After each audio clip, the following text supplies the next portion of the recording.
क्या लड्डू गोपाल जी को सफ़र में ले जाना चाहिए? देखो, बार बार तो नहीं ले जाना चाहिए, पर कभी कभी ले जाओ। भगवान जगन्नाथ जी का भी मन होता है घूमने, साल में एक बार, तो वो भी रथ यात्रा निकालते हैं, तो कभी कभी कभी ले जाओ, पर वो भी बड़ी सावधानी से, बड़ी श्रद्धा से। अब हम देखते हैं कई माताएं भगवान को लिए घूमती रहती हैं, भगवान को कहीं रख दिया और कहीं भी उनका ध्यान लग गया, कोई आके लात मार रहा है, पाँव के नीचे पड़े हैं। ये अपमान है, ये शोभनीय नहीं है। भगवान को घर पे रखो, अच्छा है। आप जिस कमरे में रुके हैं उस कमरे में रखो, अच्छा है, वहाँ पूजा पाठ की। हर जगह साथ में लिए घूमने की ज़रूरत नहीं है। और फिर लिए घूमे हो तो फिर जिम्मेदारी से घूमो। कई बार आप पानी पूरी की दुकान में खड़े हैं और वहीं भगवान लिए हैं, चाट फुल्की खा रहे हैं, भगवान लिए हैं, ये ठीक नहीं है, मजाक नहीं होता ये। भगवान को जितनी श्रद्धा हो, पवित्रता हो, उतना अच्छा है, ठीक है। हर जगह लिए नहीं घूमना। कई बार आप लोग श्रद्धा के नाम पे गलत काम कर लेते हैं।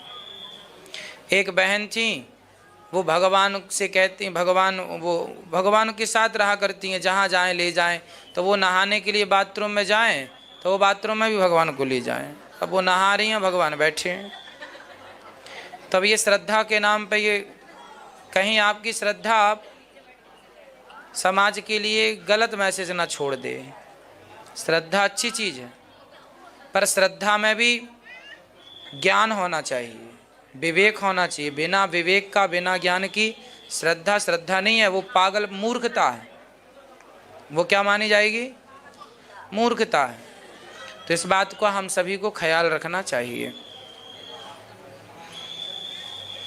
लोकेश तिवारी जी, राधे राधे महाराज जी, विद्यार्थी को आश्रम में किस उम्र में विद्या अध्ययन करने चले जाना चाहिए और वहाँ गुरु की सेवा किस प्रकार की जाती है? महाराज जी कृपया बताएं। भगवान श्री कृष्ण जब गुरुकुल गए थे तब उनकी उम्र 12 वर्ष की थी, भगवान श्री कृष्ण की। भगवान राम की उम्र भी लगभग 10-12 के बीच की थी। तो जब 10-12 के बच्चे हो जाएं तब गुरुकुल भेज सकते हैं, यदि वेद इत्यादि पढ़ाने का मन है तो, है ना। 10-12 वर्ष की आयु ठीक है, 15 वर्ष भी ठीक ही है, बढ़िया।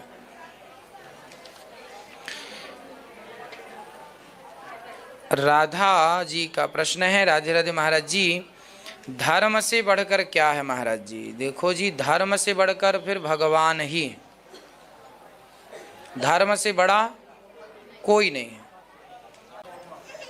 धर्म के लिए सब कुछ छोड़ा जा सकता है, पर धर्म नहीं छोड़ा जा सकता। धर्म ही छोड़ दिया तो फिर सब कुछ पकड़े रहो तो क्या होगा सबको पकड़ के। इसलिए सबसे श्रेष्ठ धर्म है, धर्म से श्रेष्ठ केवल भगवान। रामो विग्रहवान धर्मा, जो कि भगवान स्वयं धर्म के अवतार हैं। श्री कुमार जी, राधे राधे महाराज जी, भगवान से मिलने में संतों की क्या भूमिका है? महाराज जी मार्गदर्शन कीजिए। भगवान से मिलने में संतों की भूमिका ये है कि बिनु सत्संग विवेक न होई, प्रथम भगति संतन कर संगा। भगवान जब मिलेंगे जब आप सत्संग करेंगे, और सत्संग तो संतों के गुरु के चरणों में ही होगा। इसलिए सत्संग के लिए गुरु चाहिए, तो गुरु संत इसलिए ज़रूरी होते हैं। तुलसीदास जैसे संत ना होते तो रामचरितमानस हमें कैसे मिलती? कबीरदास जैसे संत ना होते तो कबीर दोहे कैसे मिलते? तो संत ना होते तो हमारे बीच में तो रामायण रामचरितमानस ही ना होती। वाल्मीकि जी जैसे संत ना होते तो वाल्मीकि रामायण ना होती। वशिष्ठ जैसे संत ना होते तो राम जी के गुरु कौन बनते? विश्वामित्र जी जैसे संत ना होते तो अहिल्या का उद्धार कैसे होता? राम जी ले गए तब तो उद्धार हुआ। तो संतों की, राम जी 14 साल किन किन से मिले? संतों से ही तो मिले। राम जी की जय जयकार, सारी संतों की चर्चा है। अगस्त जी से मिले, इत्यादि संतों से मिले। भगवान संतों से मिलते हैं। संत बड़े परमार्थी, संत जरूरी हैं, बिना संतों के गुरु के ज्ञान नहीं है। आप स्कूल में कितनी भी विद्या पढ़ लो, वह विद्या है, और गुरुजी जो देते हैं वो ज्ञान है। जो स्कूल में हासिल करते हो वह शिक्षा है, गुरुजी जो देते हैं वह दीक्षा है। शिक्षा पैसा कमा सकती है, शिक्षावान व्यक्ति पैसा कमा सकता है, यश कमा सकता है, पर मोक्ष पाना हो तो शिक्षा से मोक्ष नहीं मिलेगा। शिक्षा स्कूल कॉलेज के बल पे तो मोक्ष नहीं मिलेगा।